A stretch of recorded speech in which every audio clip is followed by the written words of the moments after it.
G'day folks, welcome to this continuation of Atlantic Wall. This time we're starting with the first waves of Gold, Juno and Sword Beach, and I am experimenting with a few different camera options. So I've actually got two different cameras set up. And before I get into that, I have some photos. So basically what I did since last recording is I ran through the first waves. Well, first of all, I did air allocation, which I'll explain in just a moment. It's pretty straightforward in the first turn. The game really eases you in to air allocation, so it's not too complex. And I'll show you that in a moment. Bring the camera around. This was the situation, you can see this image here, as we left last night, well for me last night, 24 hours ago, with the 6th Airborne Division landing very nicely across the Orne River and the Cairn Canal. Here's a zoom in image. You can see the ox and bucks on those two bridges. The Pathfinder's still on the map. And yeah, positioned very nicely with a decent perimeter. Looking out to the west, you may recall the 101st landed around Quarantine and tried to secure the area around the Douve River, but they ended up securing, purely by accident, that bridge across the Douve towards Quarantine. So this is going to link the 101st position with Utah Beach, with some of those serials that landed on the south side, just on the outskirts of Quarantine. We've also got 3 companies on the eastern side, up in the top left there. Now, they are also in a decent position to secure at least the eastern side of that bridge near Quarantine. So 101st in a good position. As we look at the 82nd, they landed in the bocage around St Mary Glees to the right of Utah Beach, which is the west. A lot of reduced stacks, but their objective here is going to be secure the main road, secure St Mary Glees, link up with the Omaha Beach landings, and eliminate these coastal batteries on the left. And everything went pretty well there. A couple of reduced stacks, but pretty happy. So, in the period since then, I have begun to work through the naval invasion phase. This starts with a series of 18, I had a picture of this, let me just zoom forward, no. 18 air bombardment rolls, and you basically need a 1 to hit. And so I managed to get 3 hits, which is spot on for the odds.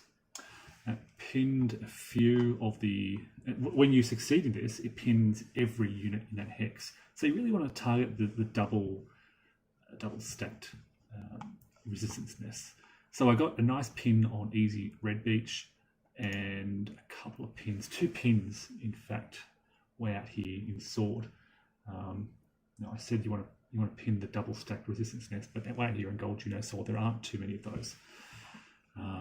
So yeah, I managed to get lucky and pin 2 single stacked resistance nests on Queen White and just to the left of Roger. And this is where the commandos are coming in on Roger Beach. So yeah, fingers crossed for those guys. Following that, you have the first wave of, you begin with the battery bombardment, naval bombardment of batteries. Then you have German battery counterfire, and there were some casualties, which I'll point out in a moment. After that, then you target the strong, what they call it, strongholds and resistance nests. Now, because the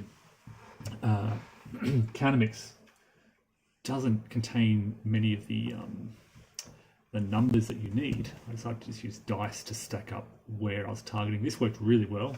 It was a nice way to give a visual indication of what I was trying to roll. Most of these are requiring a 3 or less to hit. you can see way out in the far right on Gold Beach, there's a 2 there. This is basically my naval bombardment fire missions. Each dice represents a fire mission, so you can see you can double stack on a single unit, multiple fire missions on a single hex, but the highest a fire unit can be is a 3. So basically what I'm trying to do here is roll 3 or lessers on as many of these as possible. And this shows the result. So you can see around Sword Beach we've got 5 pinned resistance nests in a row. That was a great coup. Around Juno Beach we got 2 pins way out on the left near Nan Red and Nan White, but nothing to the right. And Gold struggled a bit. We pinned 2 resistance nests, but the strongholds were untouched. This is Omaha Beach, and this is critical. This is, as I said, this is the beach I'm most concerned about. And fair to say, this didn't go very well. I managed to pin 2 resistance nests. I think I actually pinned a 3rd. I think one of those double stacked resistance nests is also pinned. The problem here is you really need to pin both nests in a hex. There's no point just pinning one. If you're only pinning one, the other one can still fire. It still, doesn't have a great effect. So you want to pin 2 or, it's not worth your effort. That, I think, is, the end of those images. This is the other camera that I've got set up. And what I'm going to do is bring, so this should be just a static camera. And I'm going to bring this other camera around and set this up somewhere in a position to show you what's going on in Gold, Juno and Sword. Now I've also been tweaking with the audio.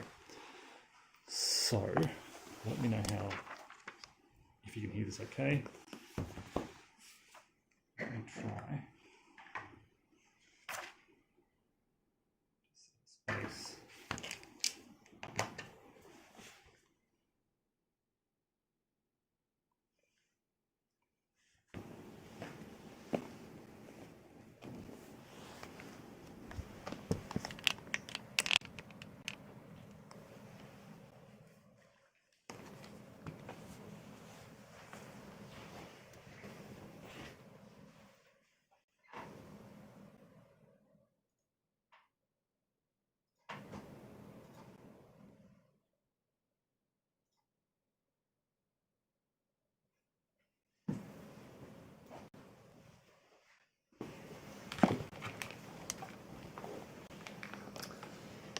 Okay, so there you go. This is now the other camera, and hopefully this all works. Hopefully you can hear okay.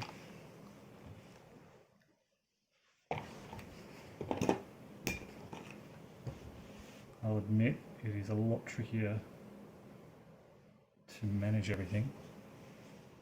The headphones don't seem to be as good, but let me know that sound quality.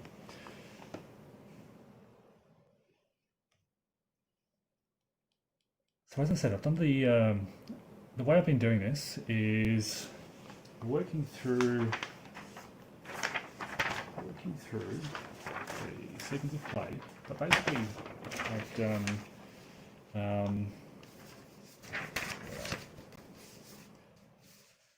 done the naval bombardment fire plan segment for all the beaches. So I ran through, and we're doing the first Allied sea leading phase. I ran through step A for all the beaches. Then I did the anti-battery segment. I didn't target any batteries at all. German anti-ship fire segment was fairly successful. They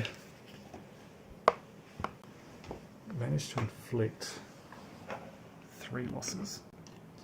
The Warspite, the Erebus and the Nevada.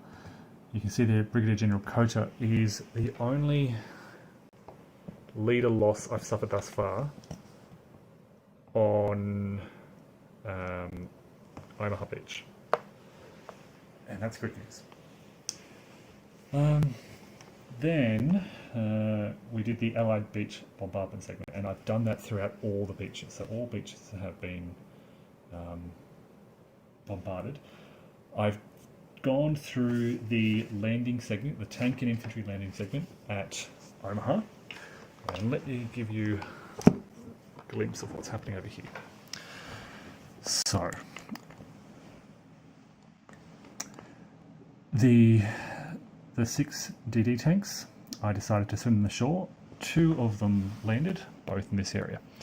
I didn't talk about the LCRs. Okay, so the LCR rockets had a really critical, but they really failed out on Gold Juno Sword, and they punched a hole on, again, these strong points, causing 2 hits on the strong point here.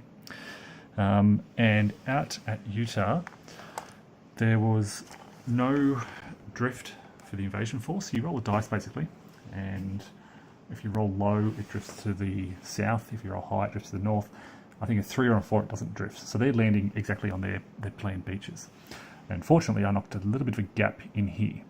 Unfortunately, I wasn't able to pin this little resistance nest here, and it pinned this stack. These guys were able to move up, but they failed their attack, lost the company. Fortunately, I succeeded in the unpinning roll, so these guys are ready to go again, and we'll have another way of following up. Now again, because of the shortage of counters, I'm using dice to indicate gaps opened. They rolled pretty poorly here, I only got 1 gap. I rolled mixed results for the DD tanks. I lost 4, 2 successfully landed. Infantry, I lost 2 or 3 companies around here, but the engineers, the demolition engineers, landed perfectly, almost perfectly. 3 drift results, none of them were lost, so there were no, full counter losses. But then I rolled poorly in opening gaps, and only 1, 2, 3, 4. Again, using the dice for that. That then brings us to the first beach landing phase for Gold, Juno, and Sword.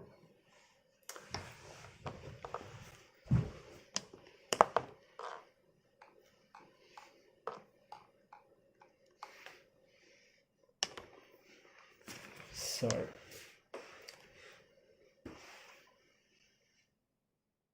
we have the tank segment first.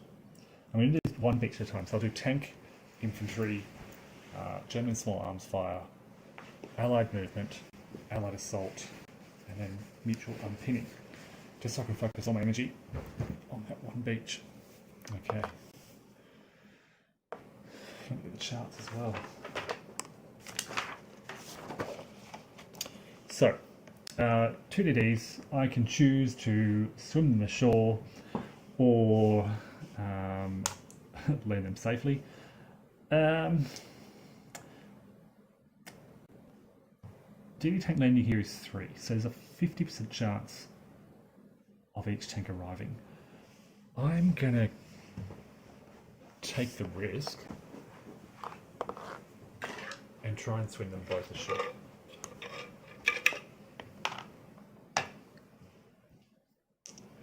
So here we go, needing a 3 or less. Yep, 1 succeeds. And the way I'm doing this is, that's left, that's right, so that dies. But this survives and makes it ashore. In a good position, because there's a lot of pinned units around here. Now we have flail tanks, and I'm pretty sure they have some peculiar special rules, but they can't swim for shore. I think they basically would roll for drift. So we get the tanks ready. The drift roll here, I was just looking at it a moment ago, is 4 or less. So left, right. They both land successfully, but they're both pinned. So when these tanks, if they don't swim to shore, for most tanks, they are pinned upon landing. We can then bring up the infantry and Same again, needing a 4 or less to land in their intended location. Okay, some drift. These guys drift 1 to the left and are pinned. Unfortunately, these guys are for 6 and are eliminated, including Brigadier Cass. So that's not great. Yeah. Fortunately, and this is using the errata, these commando companies can land as battalions. It's very confusing, but there's also an errata, so all these counters are changed. Based on rules as written set up, these should be 1 company, 2 companies, 3 companies. The errata says throw the whole battalion in, and they can land as a battalion. So this is a very weird exception to the norm, where this commando battalion can just come on in full strength and land with the first wave. And then we also have these 3 other battalions. 1 lands with the second wave. These 2 land with the first wave. It seems really powerful, but that's it. We then have our demolition engineers. They die and they land successfully. Okay, that is the sword landing. Now we need to do German small arms fire, and there isn't any because there are no adjacent Germans to these hexes. So we can do allied movement, and pretty much all I can do is get my DD tank into that gap. I can also get the commandos and that is he suffer a step loss. No, it's only he's only flipped if there's a small arms fire on his 6, not because of drift. So he can, I'm pretty sure, move in there with them. So I've got a nice stack of the range, the commandos 6 plus my DD tank 7. They'll get no, they can't get, they can get the armor bonus because they're more infantry than armor, and they need to pick either that resistance nest or that resistance nest. I guess where do I want to open the gap, on the left or the right? I think certainly the left, enabling the commandos to flow through. So I've got 7 to 1 odds. On armor shift of 1 is 8 to 1 odds. That might sound good, but it actually looks pretty good as well until I roll the dice. Let's see what happens. That's 7. So 8 to 1, 7 causes a step loss on the Germans. And is there advance after combat? There's a 1 hex if defender totally eliminates. So I can advance into that hex. I think it's a good thing to do because, like I said, I want my commandos to be able to. Actually, maybe not, because they're going to land. Actually, what I should have done is landed these 2 guys. They land. In fact, I can split them up and land. I can land them all at once. Or I can do 2 rolls of 6 to 1. Now 6 to 1 gives me pretty low odds. I'd need, whereas a 12 to 1 is all but guaranteed. And I think I'd like the guarantee rather than risking losing a step loss on my commandos this early.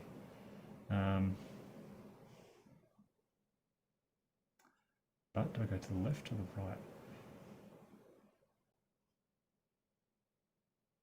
I think I'm the left here. So 12 to 1. And again, this is just it's a special, one of the special errata rules.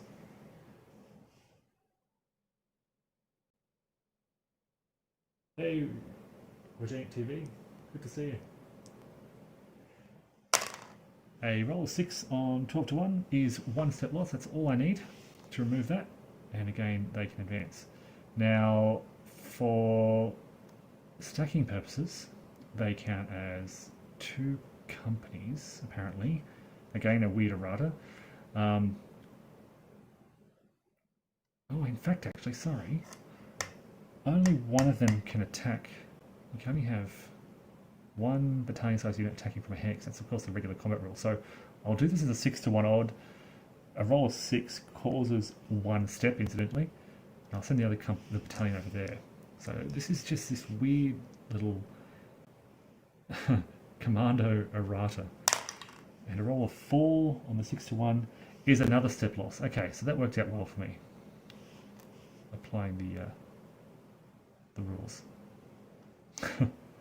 All right. So Sword Beach has already opened a very nice gap. We then have allied demolitions. There's only one here to make. It is a 2, strength 3 is just going to cause 1 gap to open, and that's all I'm doing. Fortunately, they only need 12. Unfortunately, a lot of the demolition engineers arrive in subsequent waves. So these commandos will arrive with the second wave, which I'll do later on. We now shift our attention to Juno Beach. Oh no, sorry, before I do that, I have to, of course, do the mutual unpinning. With only one German left to unpin, and I now need a roll of 1 to unpin those guys. Not happening. I do have some leaders coming on. Where are they? Where are you guys? Who is it? Is he with the third wave? Oh no. It might just be Brigadier Smith by himself. Alright, so I kind of really want to bring those engineers on to open the beach and enable me to unpin those units. Let's shift our attention to Juno Beach. Ugh. That's why you don't keep pieces of paper. I need the map. I'll sort these guys out in a moment.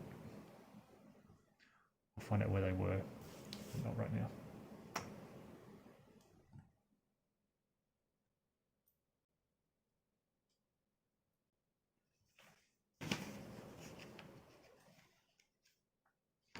Yeah, Sword is looking good. Very close. I mean, they're already very close to linking up with, yeah, 6 Airborne.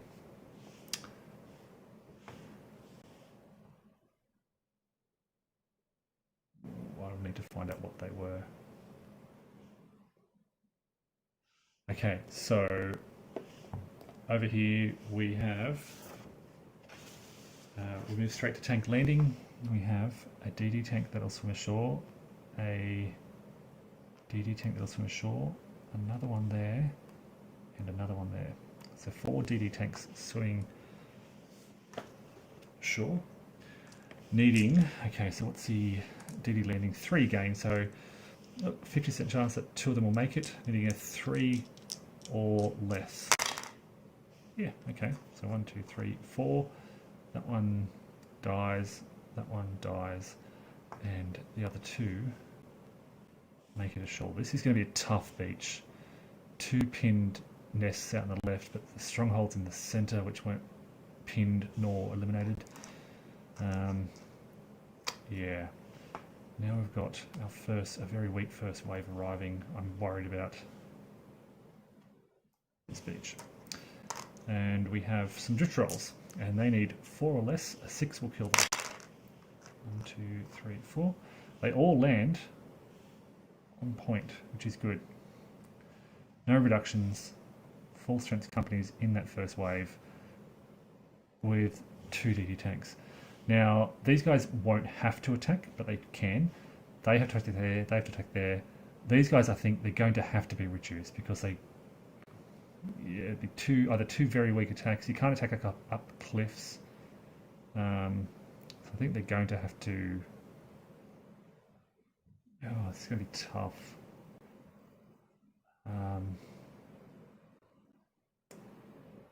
Yeah, I just would have liked to have reduced one of those. Okay. So we have demolition engineers landing next. 4 of them, again, needing a 4. We have 1, 2. The third one dies. The other others land okay. The good news about Juno Beach is, oh no, it's not great news. Four areas for demolition engineers needing 20 points. So they've landed. We do German small arms fire. Now this could hurt. These guys firing on here, that's going to pin them anyway. Okay.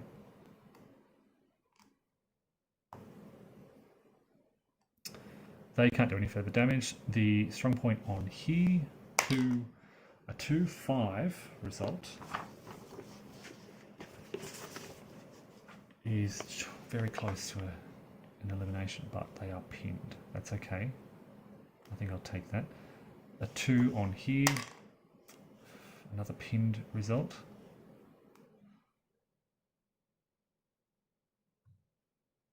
And these guys are safe. That's German small arms fire. Now we get to allied movement. And each of these unpinned units can move 1 hex. And then assault. So if I stay here, I don't have to assault because there are no unpinned German next to me. So I might stay here. I could move my leaders. What I can do is move both of those guys into the center, which will give me 2 attempts, 2 rolls. I need 2 or less to unpin all my units. If I succeed on one of those, just going to get 2 or less on one of those units, they'll all be unpinned. Before I do that,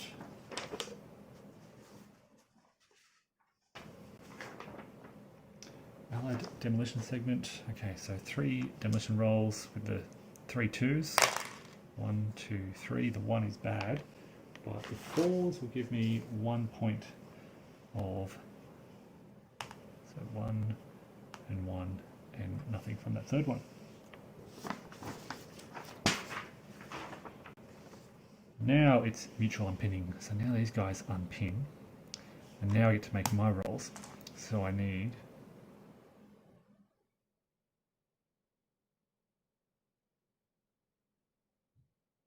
did I take my sword?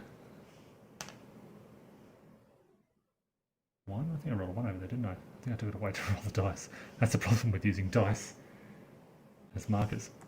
Okay, so I get 2 die rolls for my 2 leaders here. You need 2 or less on just one of these die rolls. That's bad.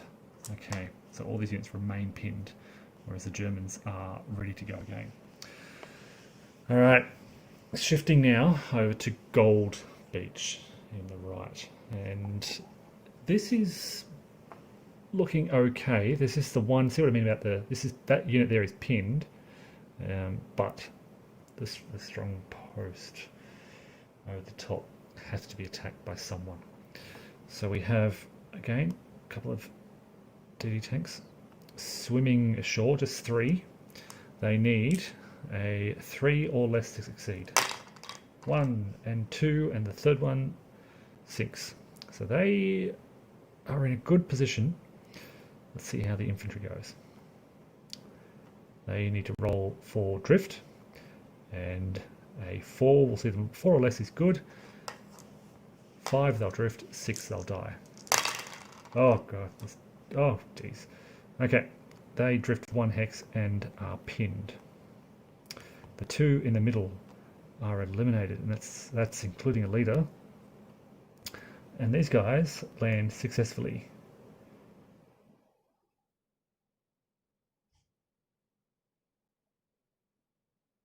Which is okay.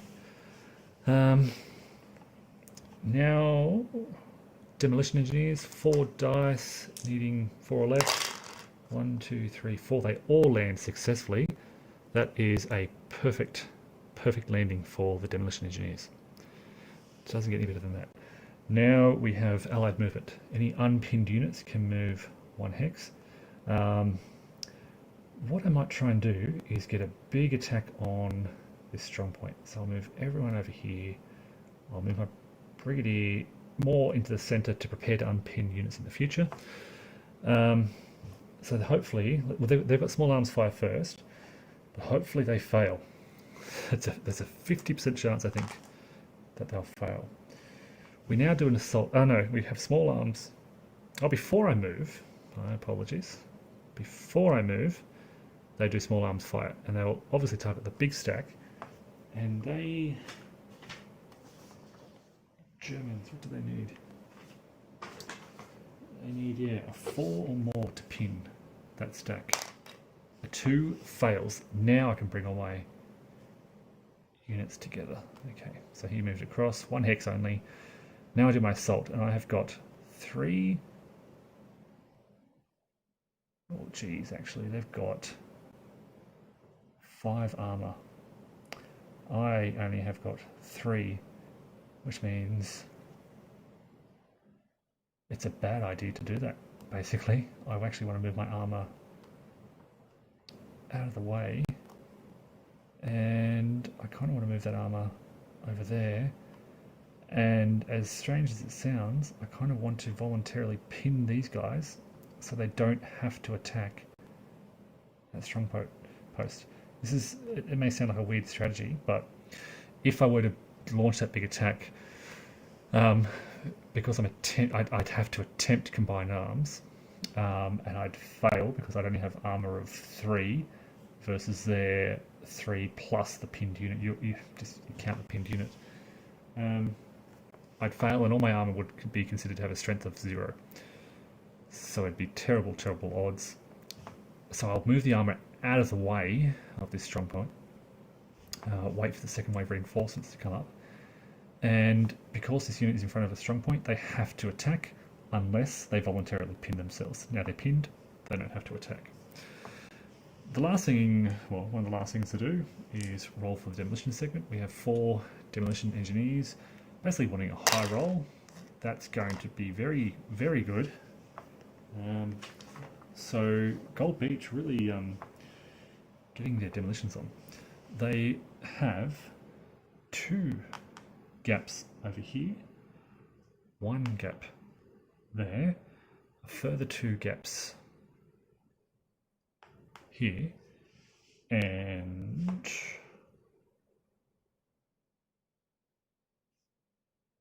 nothing out on the right.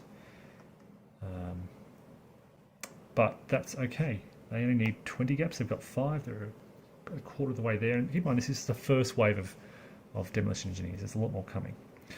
So folks, that is the first wave on Gold Juno. And so one last thing to do. Mutual unpinning. So the Germans all unpin. So it's an interesting little exercise. The first wave is just getting to shore, trying to survive. The second wave can really... There's no gaps here or here, which scares me. There are gaps out at Utah, Omaha, and now at Sword, but no gaps in terms of actual spaces to move through on Juno and Gold. And you really, I think, rely on that opening bombardment to open some gaps. I may have to concentrate a lot of my naval bombardment fire in this area. So I get to roll for mutual unpinning. I have, where is he? Down the bottom there. There's only 1 unit next to him. He needs a 2 or less. That's a failure. So they're pinned and pinned and pinned. And I don't know where they look like. Where are these officers? That's it. Yep. If you lose them, they're gone. So really relying on these guys until, I guess, reinforcements arrive with new officers. Yeah. So look, I'm going to end it here for now. As I said, I'll run through these subsequent waves. It can be very time consuming. I won't sort of go through all those details with you, but that's how the first waves work.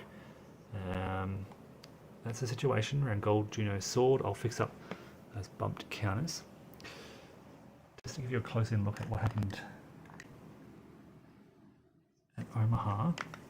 You can see this very important gap out on the left, and that's where I focused my attention. That's where the extra Rangers landed. They are there somewhere, there they are on top. So they can land on any beach, they don't suffer from drift, so I've driven them through that gap and they're exploiting nicely. I think they succeeded, so there's a gap here, I think they succeeded in the assault here, but didn't move through. And this is going to be problems out here on the right.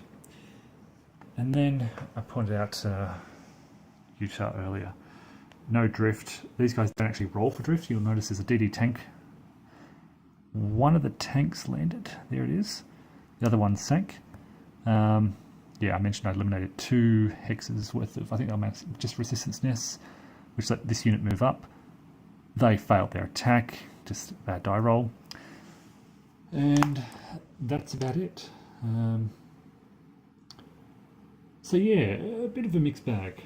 Some relief at Utah, some relief at Omaha, and things going well at Sword and with the 6 Airborne, but problems perhaps on Gold and Juno. But of course, that's just the first wave. There's a lot more to get through. And as I said, I'll report back soon on how that all goes. All right. Thank you folks for watching, and take care, and I'll be back soon.